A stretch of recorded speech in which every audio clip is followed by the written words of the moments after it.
adolescente e eu era jovem. Nossa diferença de idade dá de 6 anos, 7 anos, vai para quase 7 anos. Quando estávamos no ministério, ele estava iniciando a sua caminhada. Começou aqui em Campo Grande, depois terminou no Rio Grande do Sul, depois foi embora para a Inglaterra. Ele fez parte da equipe da primeira igreja batista de pastores, na época do pastor Gilson Breder, mas depois ele foi embora para a Inglaterra, da Inglaterra foi embora para os Estados Unidos, lá em Dallas ele fez o mestrado em teologia, e hoje tem trabalhado no ministério, intercedendo e levantando intercessores, e ele vai compartilhar sobre o que Deus tem usado, e onde, como Deus o tem usado, e nos desafiando também como igreja batista do Jardim Tarumã, a caminhar nessa jornada. Esse jovem foi um daqueles que caminhou com o Selá, quem é daquelas antigas, né? Mas fez parte de um grande movimento de juventude no estado do Mato Grosso do Sul, da Jubames, foi amigo aqui do Enoque, naquela época, do Ministério Profinco de Juventude no estado do Mato Grosso do Sul. Então, um homem de Deus, uma bênção, uma alegria. Nós tivemos uma reunião dos amigos pastores abençoados, estava lá eu, pastor Walter, pastor Ernesto, o Rivaldo, numa tarde maravilhosa, e ver o James, matar a saudade, e ter o privilégio de tê-lo aqui conosco, é uma honra.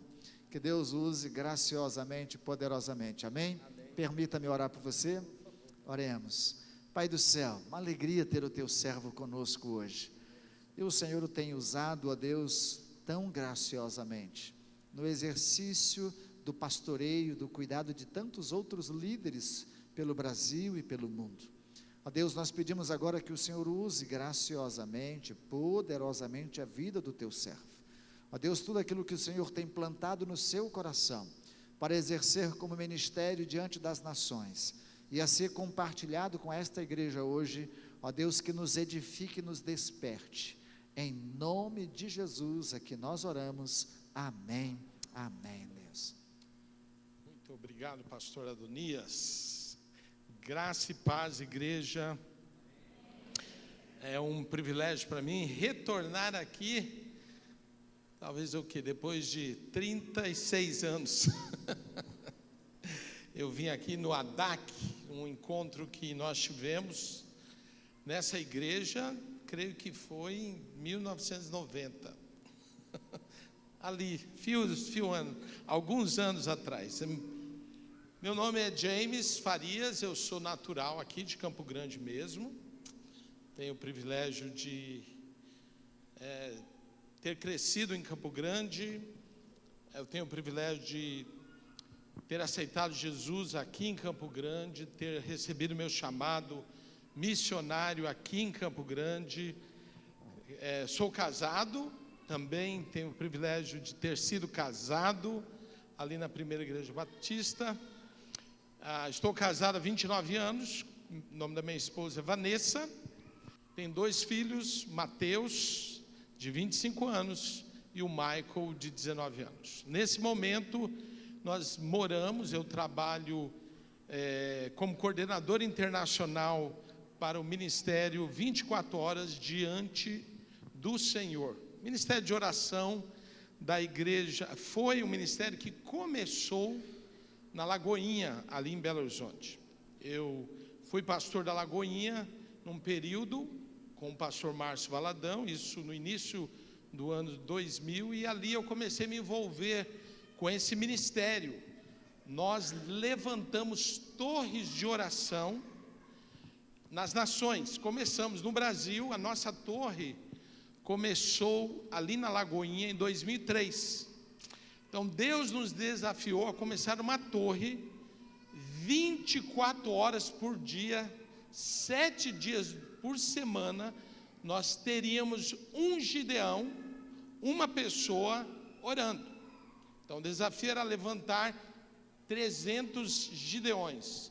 Esses homens e mulheres de Deus estariam se posicionando 1 hora, ofertando 1 hora por semana na torre.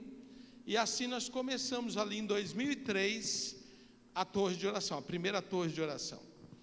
Hoje nós temos torres em mais de 80 países. Eu sou coordenador internacional, então eu cuido das torres na Europa, no Oriente Médio e na Ásia. Então hoje nós temos torres em diferentes lugares. No Brasil nós temos torres em todos os estados, nós temos torres em todos os países da América do Sul, e hoje nós estamos, com torres no mundo inteiro, nos 5 continentes. Então, nossa torre em Belo Horizonte, ela nunca parou de orar. Ou seja, começamos em 2003 e até hoje, a cada hora, nós temos alguém orando. Então, já estamos com 23 anos com a nossa torre orando sem cessar, amém? Irmãos, o poder da oração é sobrenatural. Quando nós entendemos o poder da oração e o que ela pode fazer e como Deus age, é algo sobrenatural. Então, para mim tem sido um privilégio trabalhar com o ministério. Estive agora recentemente, em abril, eu estive no leste europeu, ali na Polônia, estive em Bielorrússia, estive em Ucrânia, estive na Lituânia, estive na Letônia, abrindo torres de oração. E cada vez que nós vamos nesses países, nós vemos a sede, principalmente ali naquela região, dos países que foram soviéticos, que hoje estão se abrindo para o Evangelho. Então, tem sido um privilégio Deus poder me usar para fazer aquilo que eu nunca imaginei que poderia fazer. E Deus pode fazer com cada um de nós. Vai depender da minha fé, da minha disposição. Se eu creio que Deus pode fazer. Irmãos, hoje, graças a Deus, eu tenho o privilégio de estar morando em um outro país, tenho o privilégio de aprender a falar outra língua, tenho o privilégio de estar fazendo tudo isso. Mas tudo isso começou aqui em Campo Grande, quando eu estava ainda morando na Moreninha, quando eu era perdido, quando eu era parte de gangue, quando eu era uma pessoa que não tinha visão e nem conseguia, pastor Adonias, ler o português direito. O que eu quero dizer com isso? Deus pode fazer, Deus pode operar, Deus pode nos chamar e nos levar para qualquer lugar, mas Ele só vai fazer isso se nós entendemos sobre fé, sobre crer, sobre acreditar.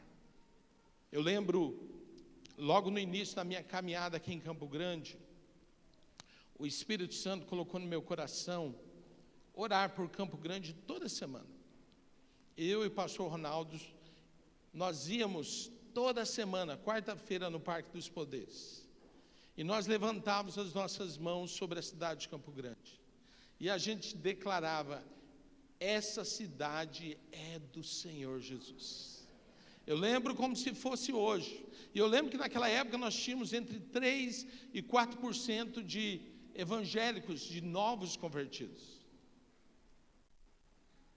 Nós tínhamos numa população, hoje, para você entender, de 1 milhão de habitantes, ou de mil pessoas, para ficar mais fácil, numa população onde você tem um grupo de 1.000 pessoas, de 30 a 40 pessoas eram nascidas de novo.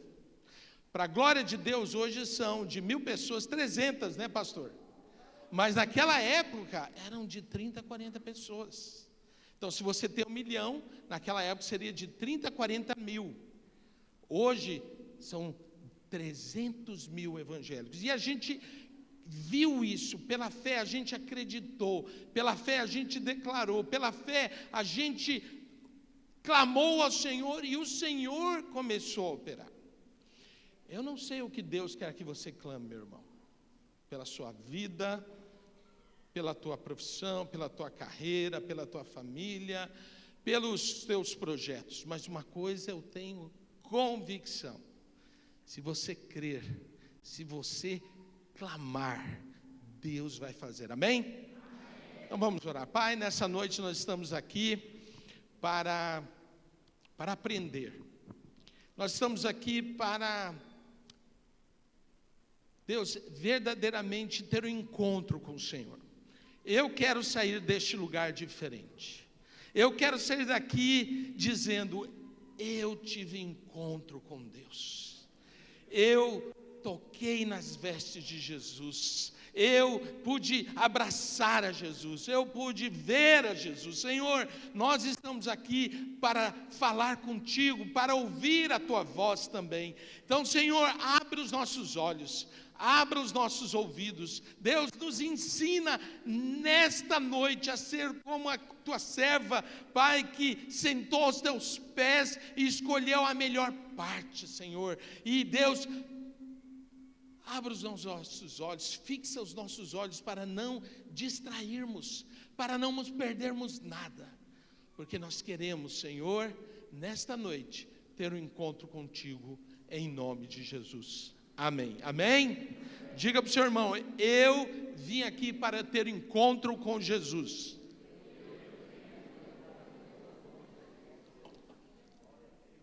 Irmãos, nós somos chamados para entender o mundo espiritual, para discernir o sobrenatural.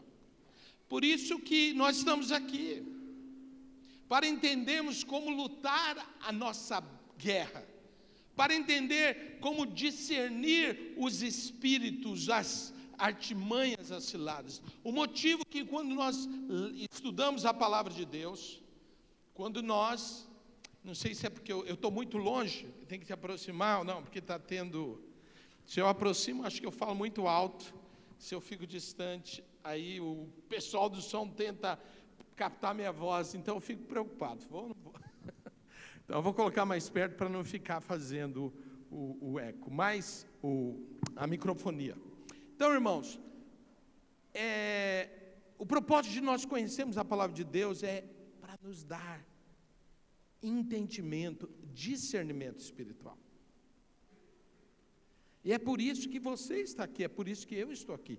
Quando nós estudamos a palavra de Deus, é para que tenhamos capacidade de usar as armas corretas, de entendermos o que é a vontade de Deus e o que não é a vontade de Deus. Amém? Então, nessa noite, nós vamos falar sobre a luta pela fé em tempos de engano. Abra aí no livro de Judas. Judas. Lá o penúltimo livro da Bíblia. E eu vou ler na versão atualizada. João Almeida atualizada. Eu vou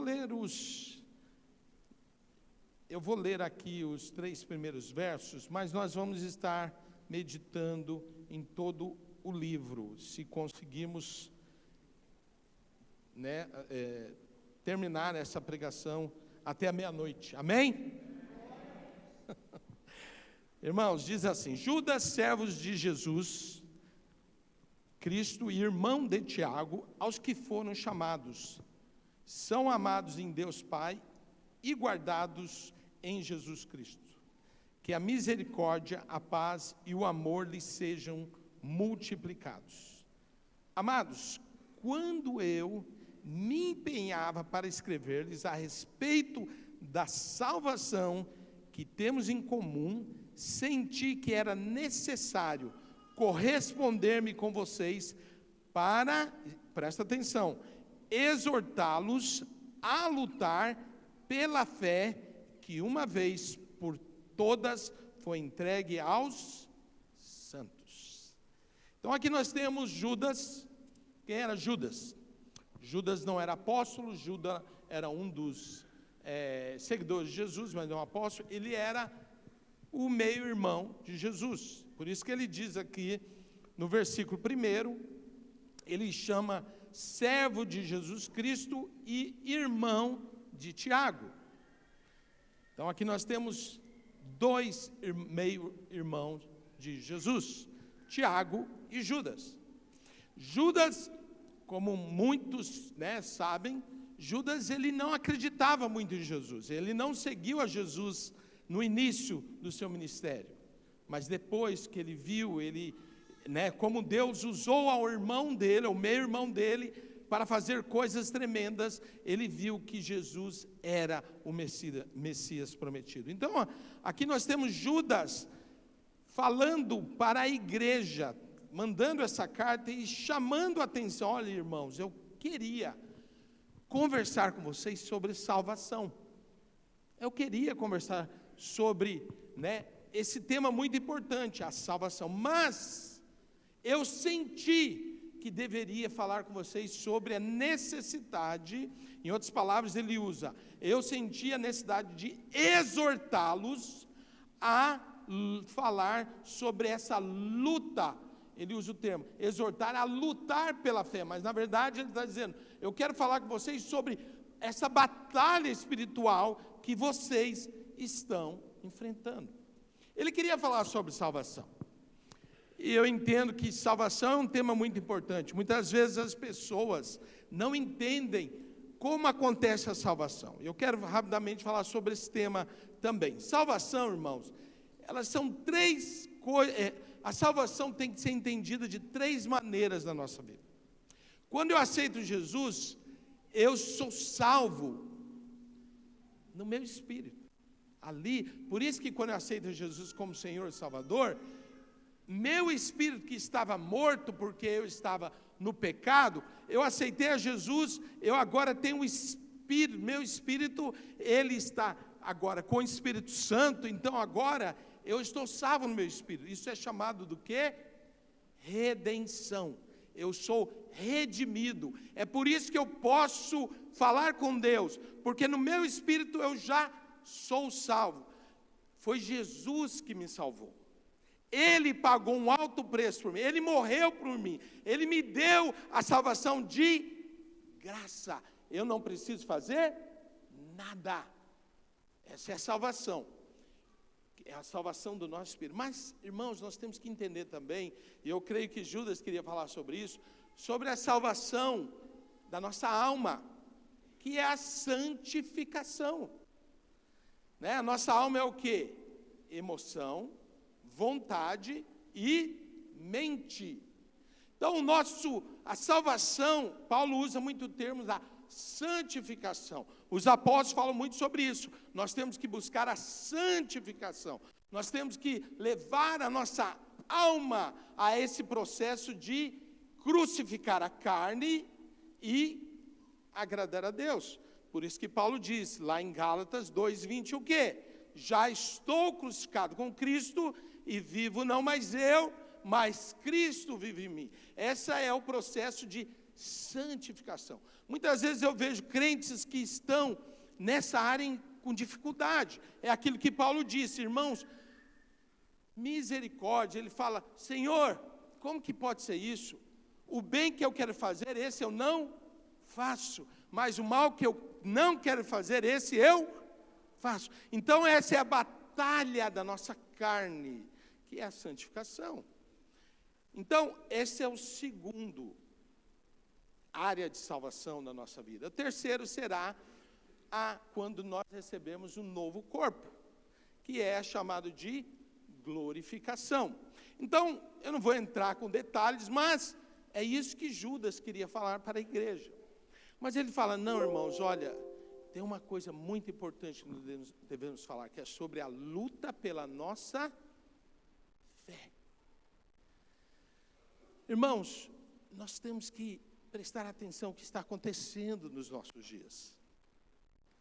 Estamos vivendo uma geração, irmãos, onde a verdade está sendo negociada, a santidade está sendo relativizada e a igreja corre o risco de perder o discernimento. É isso que nós estamos vendo acontecer. Eu tenho trabalhado nos últimos 26 anos, 25, 26 anos, nos países que nós chamamos pós-cristão, e alguns anticristão. E alguns chamam de países queimados, que foram fortes na fé, mas hoje deixaram a fé. Por que eles deixaram a fé?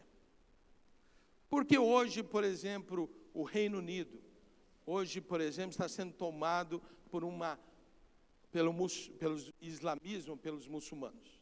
Porque hoje, o Reino Unido, as igrejas se fecham.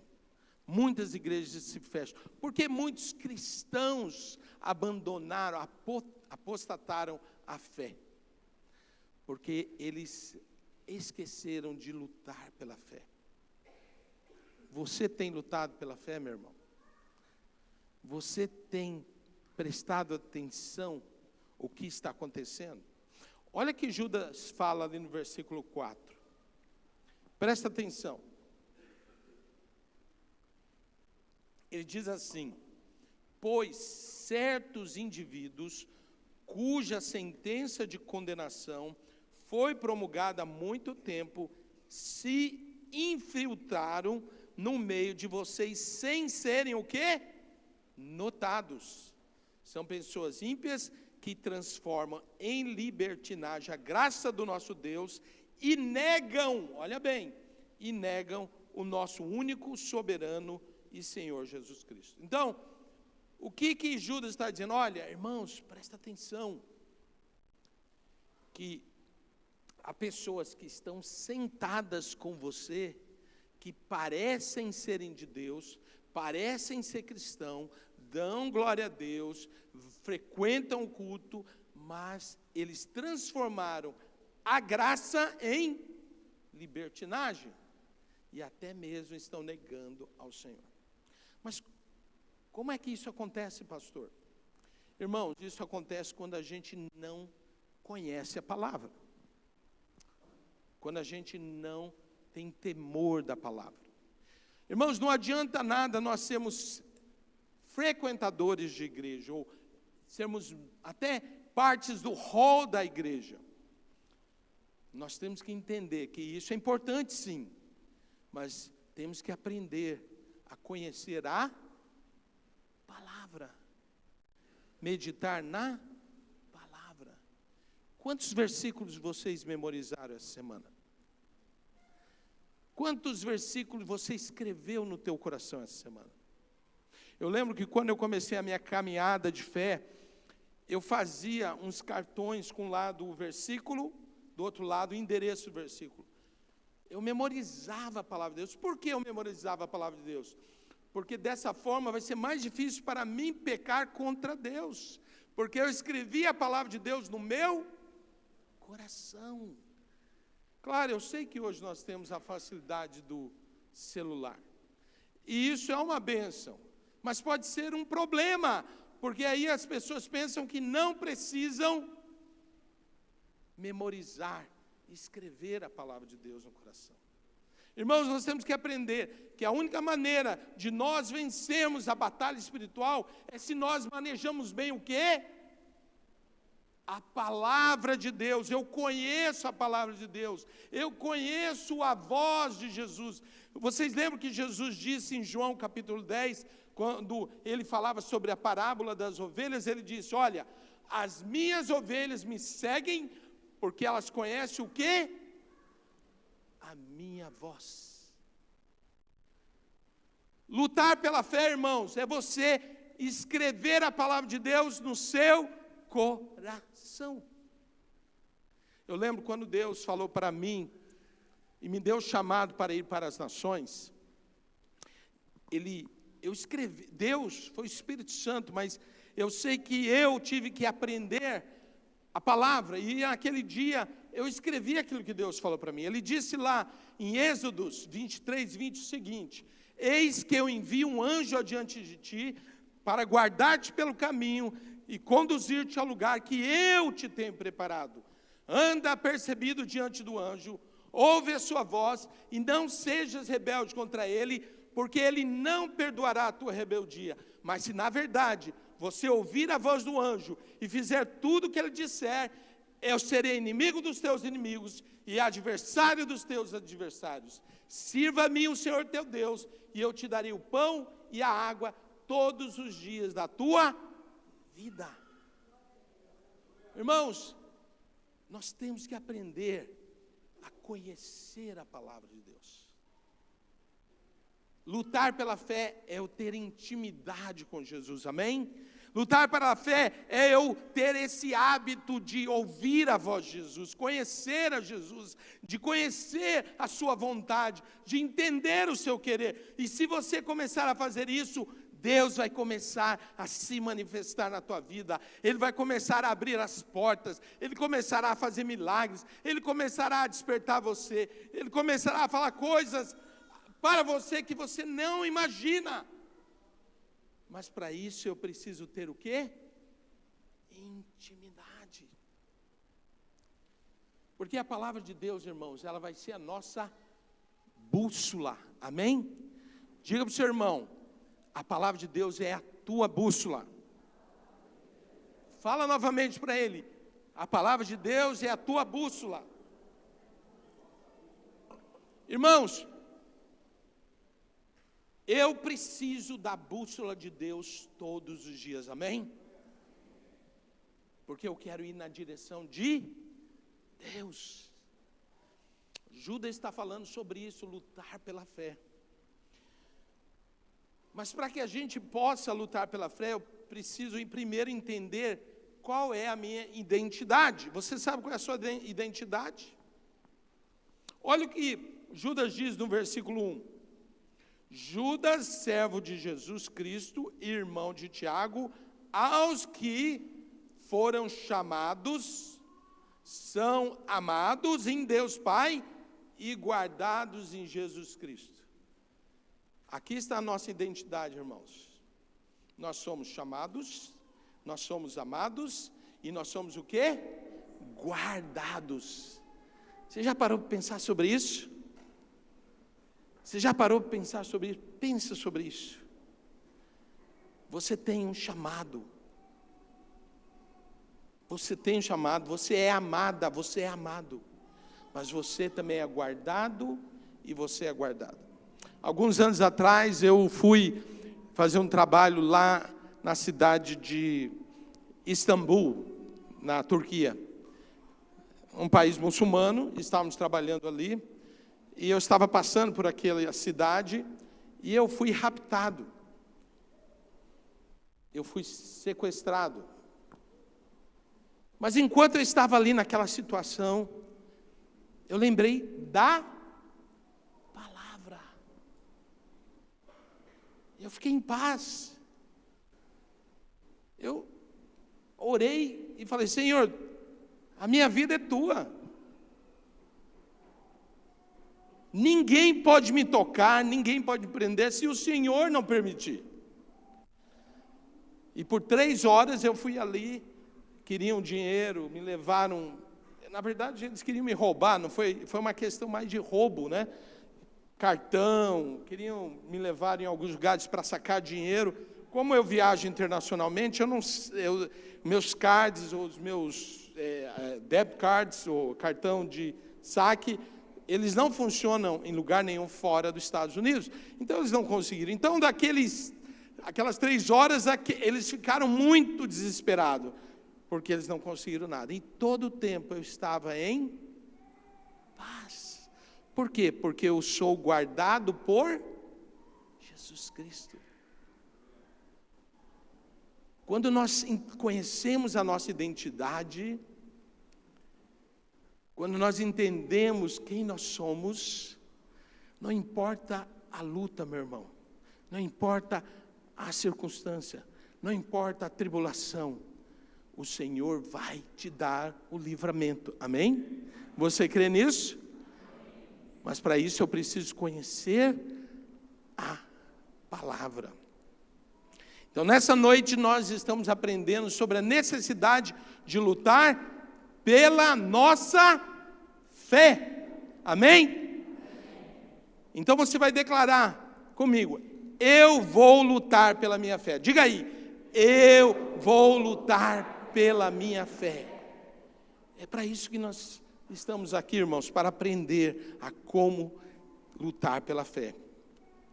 Então, nós temos que entender, irmãos, que a luta pela fé não é emocional, a luta pela fé não é cultural, a luta pela fé não é uma opinião opinativa, a luta é real. O problema é, eu acredito que existe uma batalha espiritual, esse é um ponto muito sério. Você crê que existe uma guerra espiritual? Eu não estou dizendo que você sabe. A Bíblia fala, estou falando se você entende que o inimigo veio para matar, roubar e destruir a sua vida. E ele vai usar todas as ciladas, todas as artimanhas, todos os esquemas para que você perca o quê? A sua fé. Porque o que é fé, irmãos? A fé, os irmãos sabem, é a certeza das coisas que se esperam e a prova das coisas que não se veem. Isso é espiritual. Agora a pergunta é, você tem entendido a sua batalha espiritual? Porque se eu venho para a igreja e eu estou distraído, o diabo vai me destruir. Quer ver um exemplo, irmãos? Abra aí em Atos capítulo 20. Os irmãos, eu nem sei que horário, estou aqui, pastor, já está quase no final do horário já, né?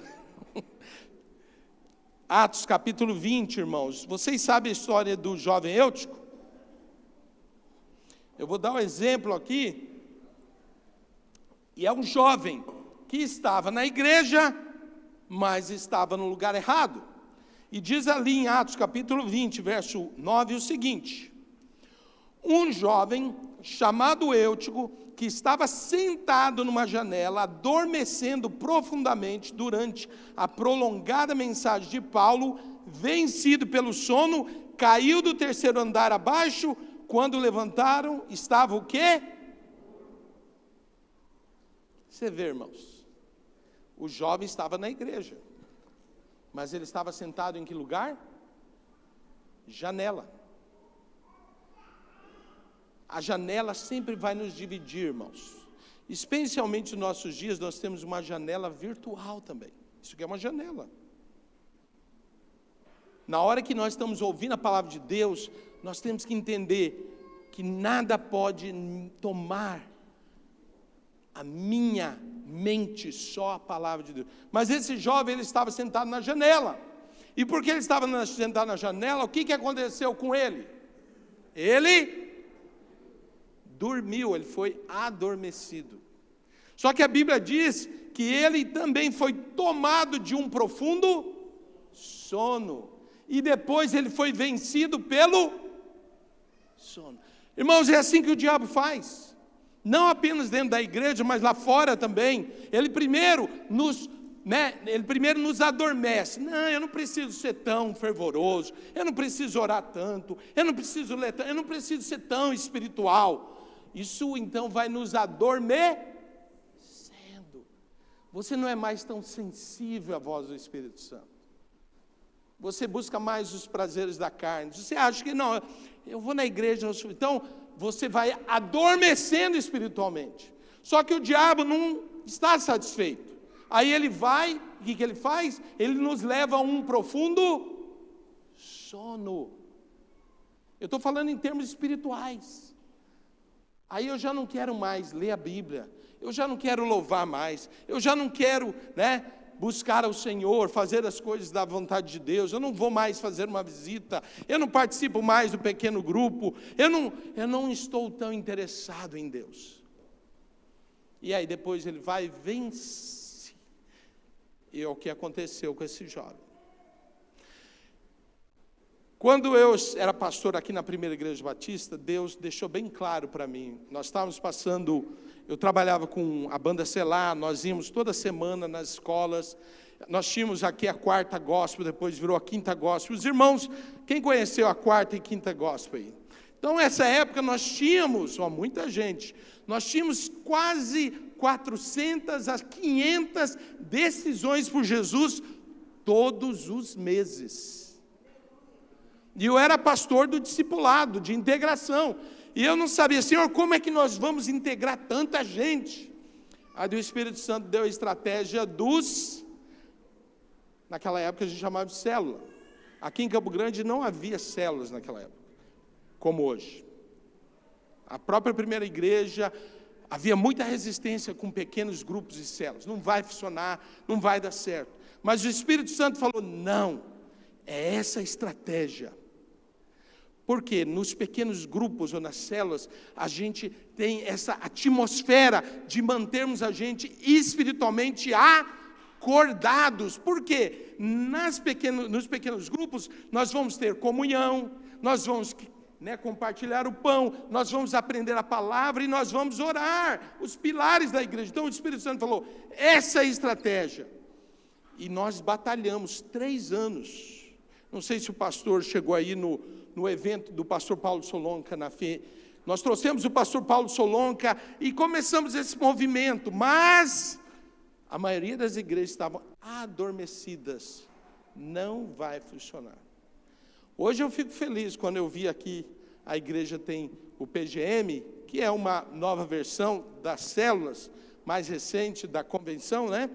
Mas hoje eu fico feliz, porque a igreja nas casas, irmãos, é uma maneira da gente ser despertado, da gente se posicionar, da gente usar as nossas casas para a glória de Deus, para ver pessoas sendo salvas, para você e eu entendemos que o meu campo missionário, primeiro, é meu bairro. O meu bairro é o meu campo missionário. Eu lembro que a Moreninha, eu tive a oportunidade de falar de Jesus para muitas pessoas, e muitas das pessoas hoje são pastores, são diáconos, são missionários. Por quê? Porque eu fui despertado. Então, o que Judas está falando aqui, que a gente precisa nos posicionar. Pequeno grupo, célula, é um lugar, irmãos, de despertamento, para a gente não ficar como esse jovem aqui, no muro, na janela, no lugar errado. Amém? Os irmãos estão entendendo? Mas não é só isso. Judas começa a dar alguns exemplos aqui sobre o problema, muitas vezes, da gente não entender a batalha espiritual, o espírito do engano. Ele vai começar, não dá para nós irmos em detalhes, mas ele vai começar a falar do segundo problema, que é o espírito do engano. Então, para nós lutarmos pela fé, primeiro eu tenho que saber minha identidade. Agora ele vai falar sobre, você precisa entender que há um espírito do engano movendo, fazendo que a gente troque aquilo que é ser seguidor, aquilo que é ser um discípulo, por ser religioso. É muito sério, irmãos, porque nós precisamos entender que Jesus, Ele quer o nosso coração, amém? Jesus quer a nossa intimidade, Jesus quer que a gente tenha essa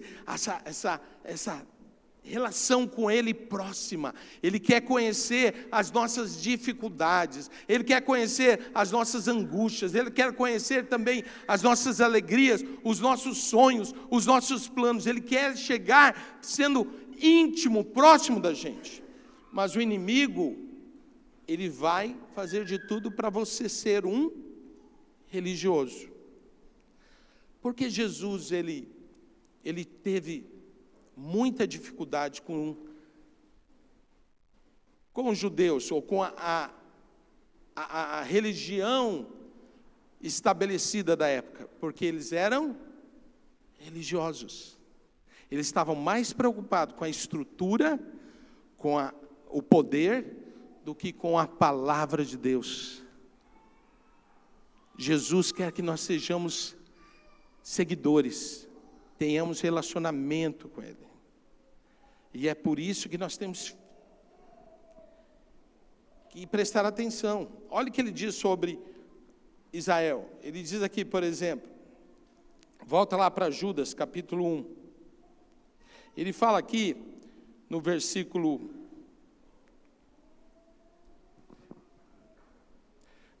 5. Embora vocês já estejam cientes de tudo de uma vez por todas, quero lembrar-lhes que Jesus, tendo libertado, olha, presta atenção, tendo libertado um povo, tirando-o da terra do Egito, destruiu depois os que não creram. O povo de Israel saiu do Egito, foi libertado do Egito, fisicamente, mas a mente deles continuava no... Os irmãos estão entendendo?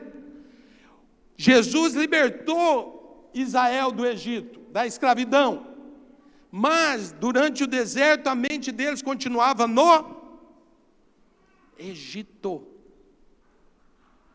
O que Deus está falando, muitas vezes, há muitas pessoas dentro das nossas igrejas, que já foram libertadas, que são, salvas, mas a mente está ainda no mundo.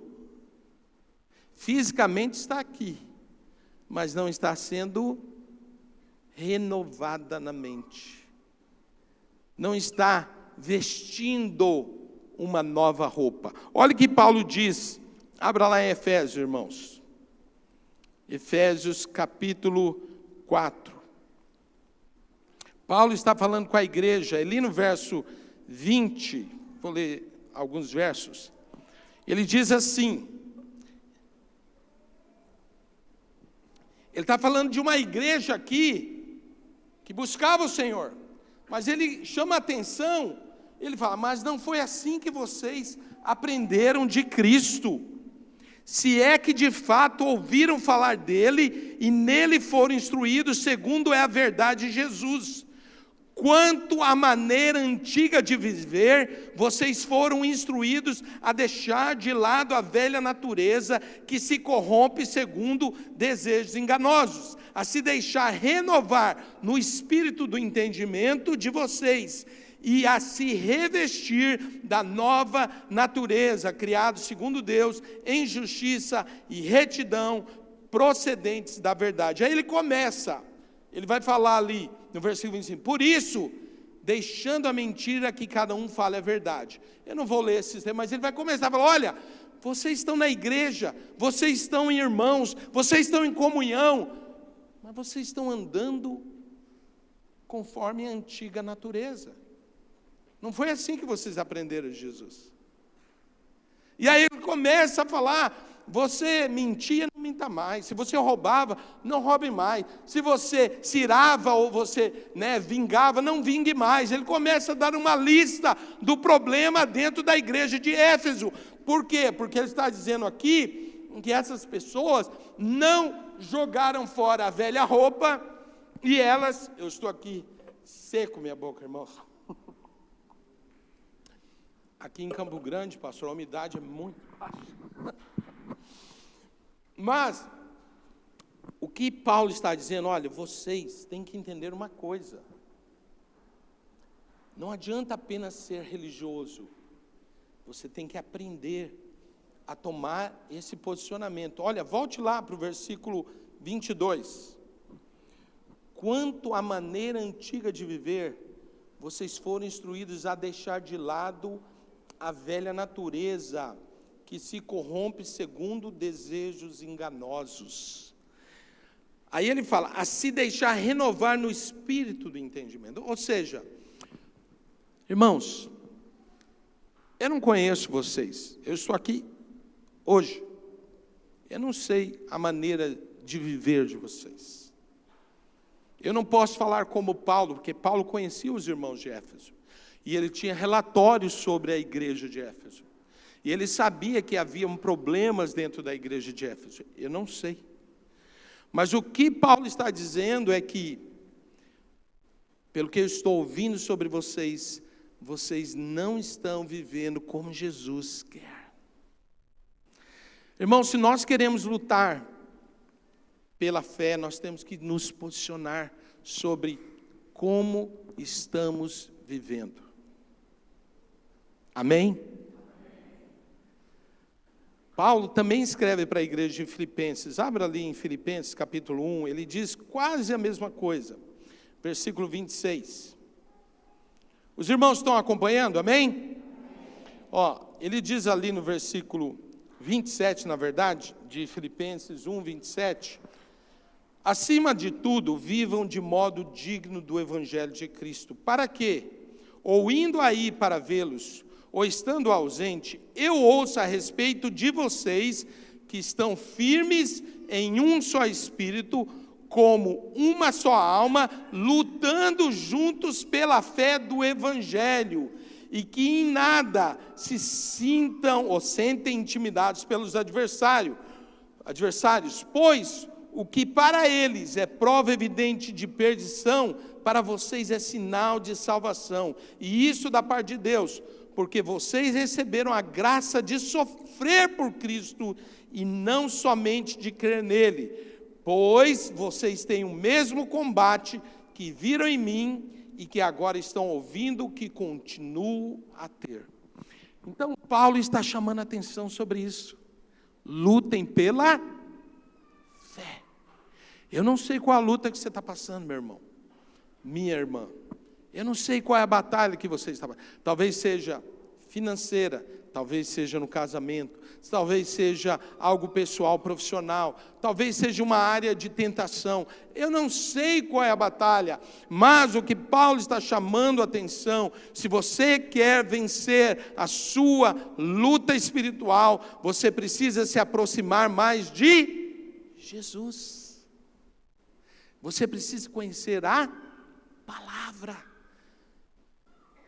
É isso que ele está falando. Irmãos, nós não estamos aqui para agradar a nossa carne ou a nossa alma, ter um culto legal, um louvor legal, uma noite legal espiritual.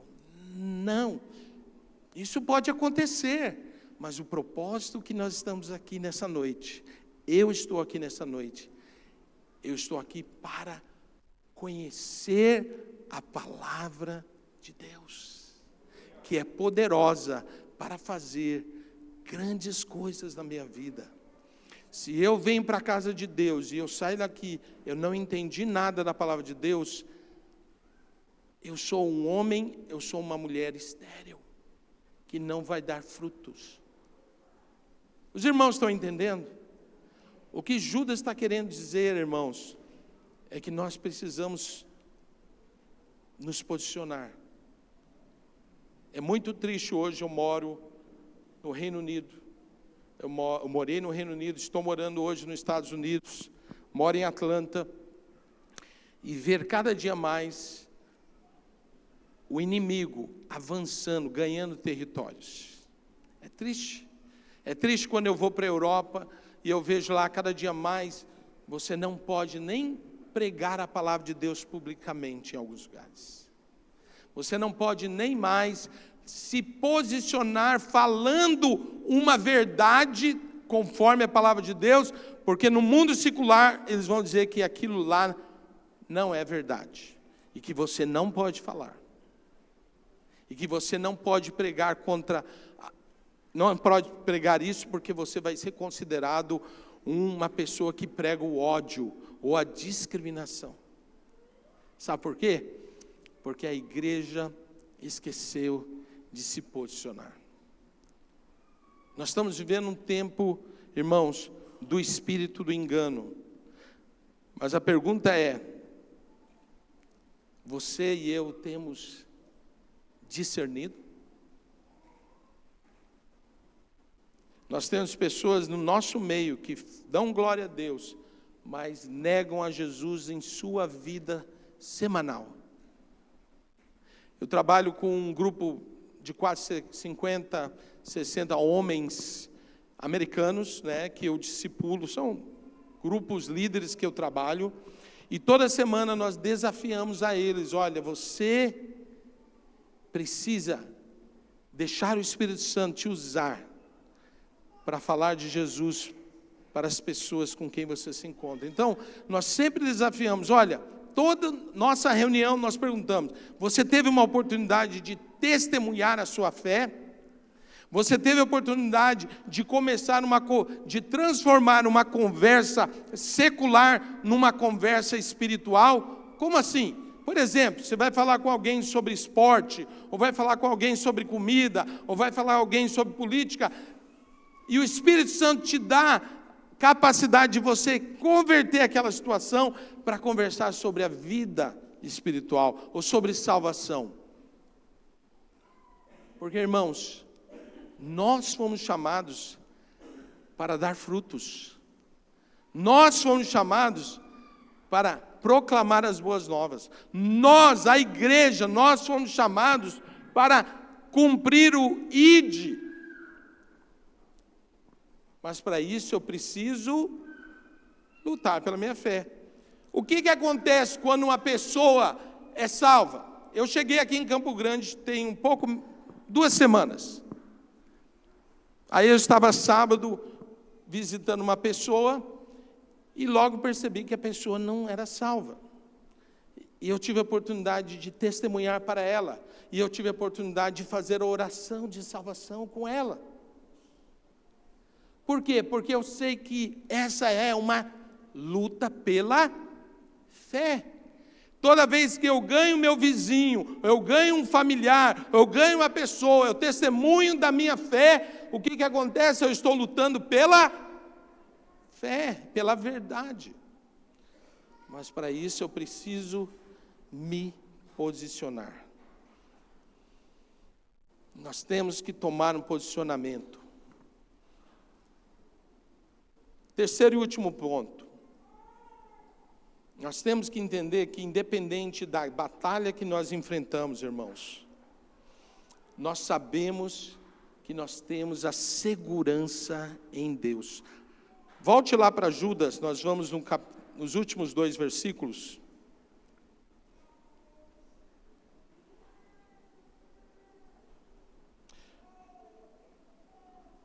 Diz assim. Todos encontraram? Não sei se está aqui. Judas capítulo 1, versículos 24 e 25.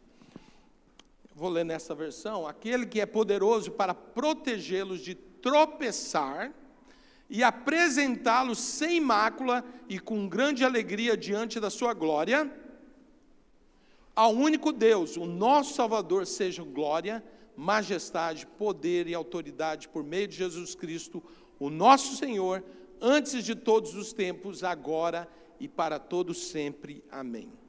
O importante é entender o versículo 24, porque Judas deixa bem claro, independentemente da guerra que nós enfrentamos, das batalhas que nós enfrentamos, das lutas que nós enfrentamos, das ciladas do inimigo, nós temos essa convicção.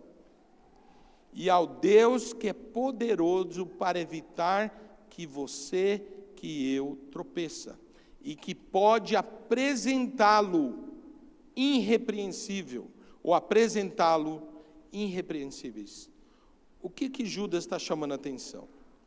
Ele está dizendo aqui que Deus está nos guardando, que Deus está nos sustentando, Deus está nos protegendo, se nós nos posicionarmos. Não importa o que o inimigo tentar fazer contra você, contra a tua casa, contra os planos de Deus para a tua vida, Deus vai completar. Aquilo que Deus te prometeu, Ele vai cumprir. Aquilo que Deus já determinou para a sua vida, vai acontecer. O diabo pode fazer de tudo para frustrá-lo, para frustrar os planos de Deus contra você. Mas o diabo não pode destruir, não pode desfazer. Um exemplo desse é José. Vocês sabem, o inimigo tentou destruir os sonhos de Deus para José. E José foi vendido, vocês sabem da história. Ele foi vendido como um escravo. E depois de escravo ele foi um prisioneiro. E mesmo em toda aquela situação, 13 anos naquela situação, o inimigo não pôde destruir os planos de Deus na vida de José. Meu irmão, você e eu temos um chamado, como nós lemos no versículo 1. Deus tem um plano para a sua vida. Deus tem um plano para a minha vida. Agora a pergunta é, eu estou disposto a fazer a vontade de Deus? E de Deus realizar os planos de Deus na minha vida? A única maneira que Deus pode fazer isso é através da fé. Irmãos, Sem fé é impossível agradar a Deus. O que Deus está esperando de cada um aqui é fé, para Ele se manifestar. Deus está esperando de você um passo de fé. Passo de fé não é você ter tudo e depois ir. Não, é você ir sem ter nada. Amém? Eu lembro quando Deus falou para mim e minha esposa irmos para o Reino Unido, e nós estávamos na primeira igreja, eu era pastor na primeira igreja, e Deus falou, você vai deixar tudo. Nós tínhamos acabado de casar, nós tínhamos acabado de construir a nossa casa, eu era pastor de uma igreja que estava tendo um avivamento, e Deus falou, você vai deixar tudo. E eu lembro, não deu 2 meses, nós tivemos que ir para a Europa. Nós chegamos na Europa pela fé. Eu não tinha sustento integral para estar lá, não tinha pago o local onde nós aprenderíamos a língua, nós não tínhamos nem a carta de acomodação, os documentos, mas Deus falou, vai que eu vou mostrar. Eu fui com $50 no bolso, fui ainda com a moeda errada, porque deveria ser libra, mas eu fui com $50. Não tinha cartão de crédito, mas eu tinha uma certeza, eu estava fazendo a vontade de... E a minha esposa entendeu também que nós estávamos fazendo a vontade de Deus. E eu lembro quando eu cheguei no aeroporto de Heathrow, em Londres, e o oficial da imigração, o policial, me perguntou, o que o senhor veio fazer aqui? Eu deveria falar, não, eu vim aqui estudar, vou fazer treinamento de orientação missionária, blá, blá, blá. Eu falei para ele, com essa convicção de fé, eu estou aqui porque Deus me mandou. Exatamente dessa maneira. Para quem é missionário experiente, sabe que isso aí foi loucura. É a mesma coisa dizer assim, olha, vão te deportar. Você já chegou, já vão te mandar embora. Mas eu tive essa convicção. Deus falou para mim, fala isso. E quando eu falei isso, o cara da imigração, que eu não sei até hoje se ele era oficial da imigração, ou se ele era um anjo, porque ele começou a falar de Deus, começou a falar de viagens missionárias, começou a falar de outras coisas. Em 3 minutos nós estávamos com visto e estávamos com aprovação para entrarmos naquele país. Aí quando eu cheguei lá fora, tinha um pastor Boyd nos esperando, que era o diretor da escola de línguas. Eu não tinha pagado para ele o registro do curso, nem acomodação, nem tinha confirmado que teria dinheiro, e aí eu falei para ele tudo isso que aconteceu. Ele ficou tão impactado que ele nos deu 6 meses de acomodação, de alimentação, do curso, porque ele falou, Deus está nesse negócio. O que eu quero dizer, irmãos, que quando você faz a vontade de Deus, não porque você tem tudo, mas porque você tem Deus, o resto Ele proverá. Amém? Fique em pé no seu lugar. Eu quero, nessa noite, desafiar você. Não eu, a palavra de Deus, a lutar pela fé. A fé que Deus colocou na sua mão.